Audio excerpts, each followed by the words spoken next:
friend, Dr. Abdul, all right? And Dr. is a very, very intelligent young man, all right? Now, let me tell you something. Anytime you talk to this young man, you will learn something. So I said, Dr. Abdul, you just have to come back here in the studio. I think the last time he was here was sometime last year. All right. So, how are you doing today, Dr. I'm doing good. Glad to be back. All right. So, there's lots of talk in the air about Guyana's oil wealth, and there's lots of speculation as to how this money will be spent, how it should be spent, what's going to happen to Guyana. As a matter of fact, I think one columnist, he was actually writing a lot about the oil curse, all right? I don't even think he was giving it a chance to, the industry a chance to blossom. He was already predicting that there's going to be an oil curse, but I don't necessarily believe that. I believe that it's a possibility, all right? Because, in any business venture, there's always good and there's a possibility of good and the possibility that something that you don't want to happen will happen, all right? But I would be really grateful if maybe we can look at both sides of the coin today, all right? So, Dr. Abdul, now, first of all, what do you really think about our oil and gas industry in Guyana? Oh, well, certainly it's very exciting times. It's nice to have this addition to our, the addition of this category of revenue to our country. All right. So that's good. The next thing is, you just mentioned the thing about the oil curse or Dutch disease, right? Where we focus too much on oil revenues and the oil industry and neglect. Of course, that is a possibility anywhere oil is, oil and gas industry is being those activities are undergoing. But that's really, something you want to say about the government or so. It hasn't happened as yet, So, all right, we have about 250 something million US. It's going to double by the end of the year to 500 something. All right, and even when you calculate that 500 something, it only represents about 1/7 of the last budget that was passed. All right, big, but not everything. All right, so we can do the basic point there is that we can do a lot with oil, but we can't do everything with oil. All right, so that leads me into my next thing. That's a very good point. Yeah. That's an absolutely good point, because sometimes you're right. We also have other natural resources that people need to pretty much home in on, all right? Because there could be so much gold in a particular area, but because we're just focused on oil, we're forgetting that we have all of this other natural resource. Right. If you look at the economy, the GDP by sector, right? Oil doesn't take over the pie chart at 99% on everything. you think finance sector going down to less than 1%, agriculture going no, right? Everything is still there operating, right? So I'm happy for Guyana. Let us be excited about it, all right? But it's not every single thing, all right? So that leads me on to my next thing. There's a lot of talk about cash grants, direct injection of funds into families. This is a touchy topic. Do you believe that should be done? I don't know if you like my answer, but to be honest, right. I'm generally against this left something with your buy culture. To me, cash grant is just a major perpetuation of this left something with your buy culture, this handout culture. But there are other places where I suppose it works, right? It's not a new concept, all right? Venezuela kind of took it to the extreme when Chavez was around, right? That was basically a welfare state, all right? And I don't think it's a long-term approach because, in 40, 50 years it's going to die, and what can happen, what can happen 6, 7 election cycles down the road, problems, all right? So I think a better approach is to probably relieve taxation, all right? Yes. For example, say you get in taxed at 33.5%, and you want to bring that down to probably 20, all right, on all personal income. And then over in the corporate side, you can bring that down. I'm not sure what the taxation rate is on the corporate side, but bring that down as well, right? Because I believe when you bring down the taxes on a man, right, if you got an extra $700 that would be paid off in VAT, he knows to do with the $700, but maybe, government does not. And this is not a PPP thing or a PNC thing. When I say government, I mean... This is a Guyanese thing. Yeah, the establishment of the organ of government itself, all right? Their inherent inefficiencies. And if you don't tax that man at $700 on this, piece of clothes that he buy, he can put the $700 to use. He know what to do. Exactly. All right? So taxation relief will be a next a big thing. And next big thing, I believe. But you know, Go ahead. I want to just interject there, all right? Because I like what you said. A taxation relief will be good rather than just taking money and handing it to somebody who Yeah. may not be working, all right? Because if we're gonna if the government of the day, regardless of who's in power, decides, well, okay, this is one of the routes that we're gonna go down, which is taxation relief. Well, then we're encouraging people to work, so you're gonna actually be rewarded for working. Right. You're gonna get all your money, or you're gonna get most of your money for working, Right. not for just you're not gonna just be expected to sit down home and then just collect this oil money like Exactly. that while the rest of us work. All Yeah. right, so go right ahead. So I think that's a it great does- idea. Yeah, taxation relief and with taxation relief, there will be more incentives, for jobs to be created, more, the other industries can flourish, all right, because we're not taxing it so heavily. And next thing, next thing I believe as well is infrastructure. Yes. All right. You always hear the common phrase, buildings, road, bridges. You always hearing that, right? And you know why you're hearing it? Because it works. All right. Those things are permanent, long-term kind of investments into the nation that work. If you build a highway from here to Letem, you imagine all the economic activity produced along that, or a railway from, along Yes. a railway along the coast, right? From Molson Creek all the way up to the edge of, Essequibo there, all right? Or a railway into Letem or other little places, all right? So infrastructure, more highways, overpasses. I talk about bold infrastructure, right? In Trinidad, we already got these overpasses. I don't know, Yes. everything I gotta be a road. So yeah, major infrastructure projects, those are long-lasting investments, all right? So that does it. And the next major thing, a sovereign wealth fund.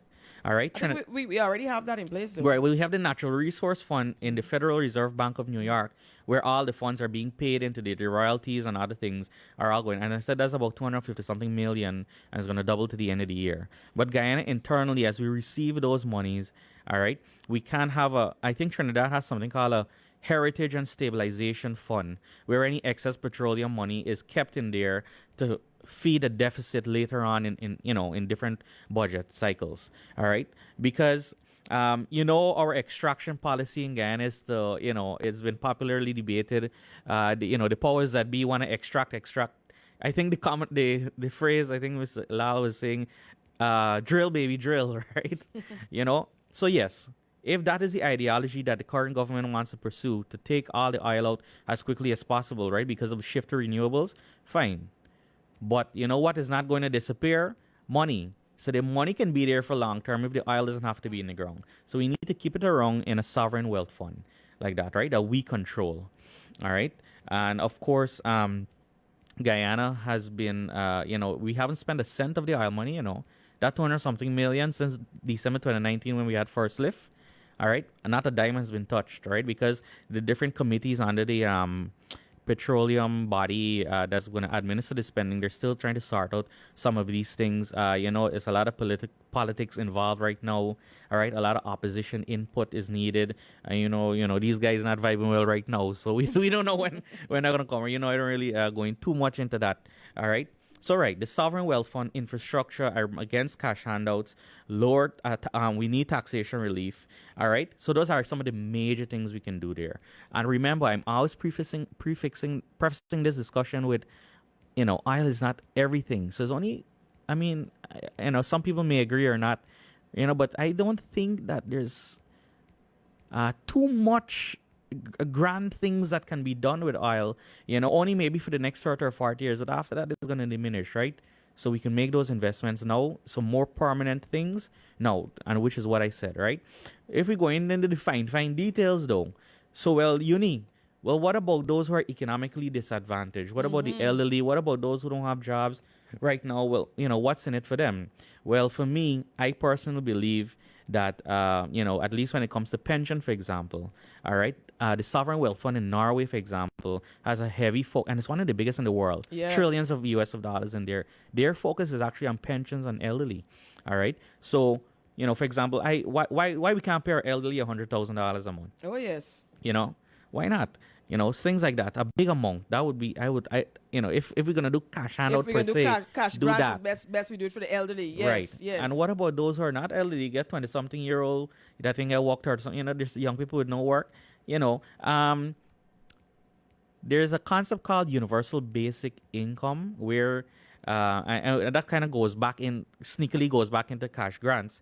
But maybe you can give a universal basic income, well, not to everybody, so I don't want to use the word universal, but just to those who have proven economic hardship. All right, and those cases will be monitored clearly. So in that sense, yes, we can help the less fortunate who are economically disadvantaged. Yes, that sounds good because whereas you don't want to just take the money and then just start giving it away, Yeah. Or whatever the case may be.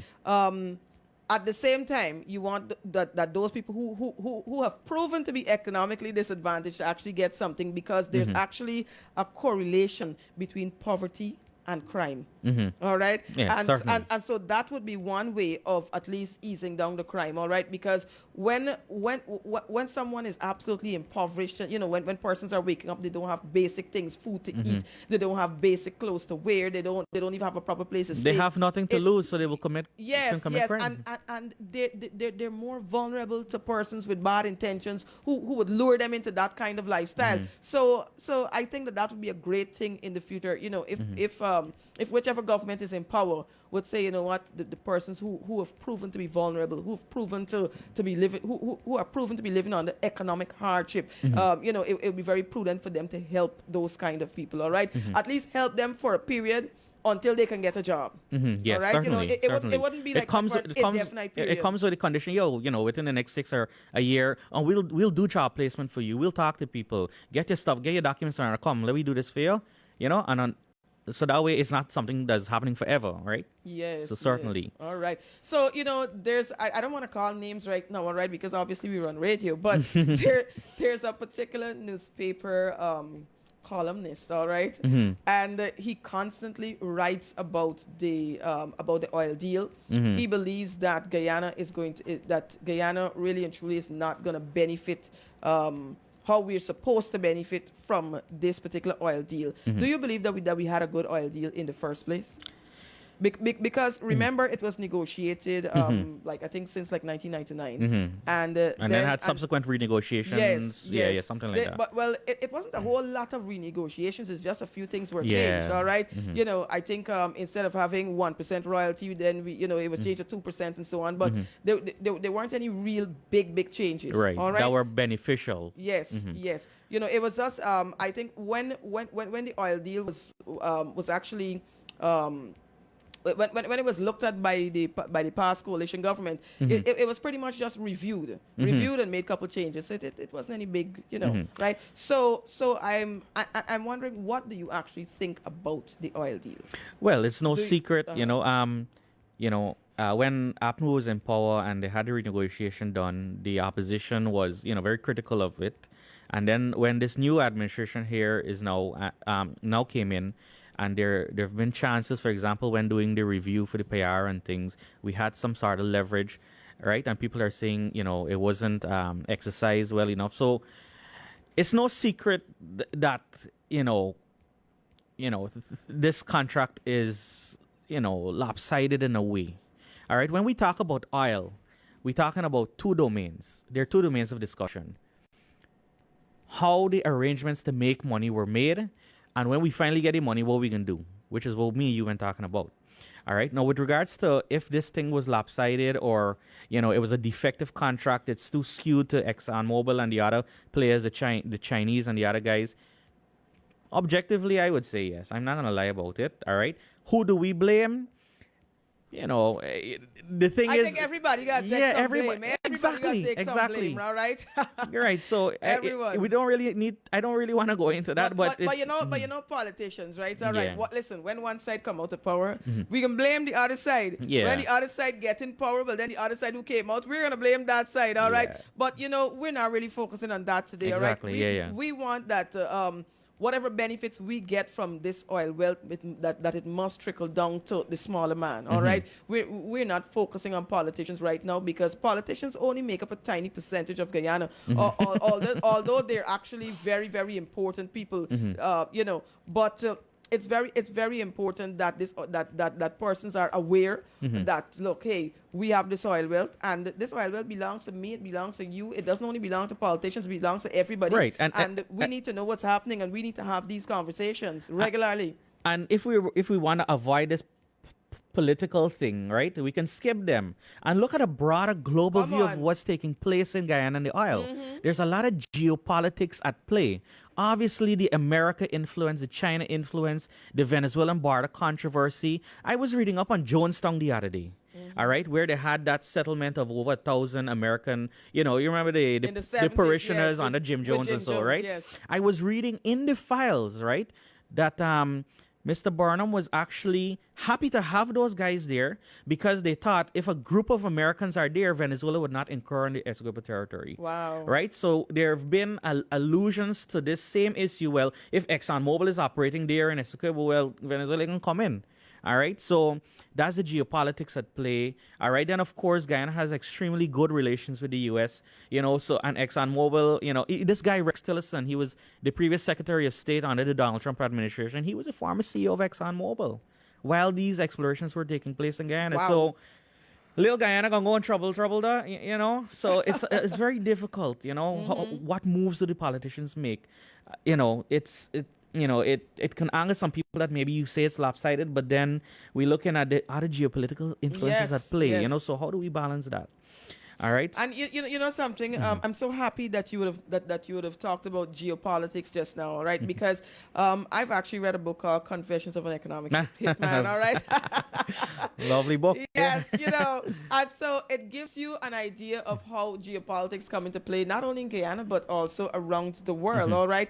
And so one of the things, Younni, that I would like to see happen as a result of Guyana receiving all of this oil wealth, I would really like to see university education being free. That's all right? actually It has to one be of the free. things Yes, it has to be free. I still got a lot more to Yes, because let me tell you something, all right? Sometimes, you might see certain behaviors from our people, and I'm sorry to say it this way, but I have to be honest, all right? I'm okay with that. You may see certain behaviors from from some of our Guyanese people, and sometimes you wonder, why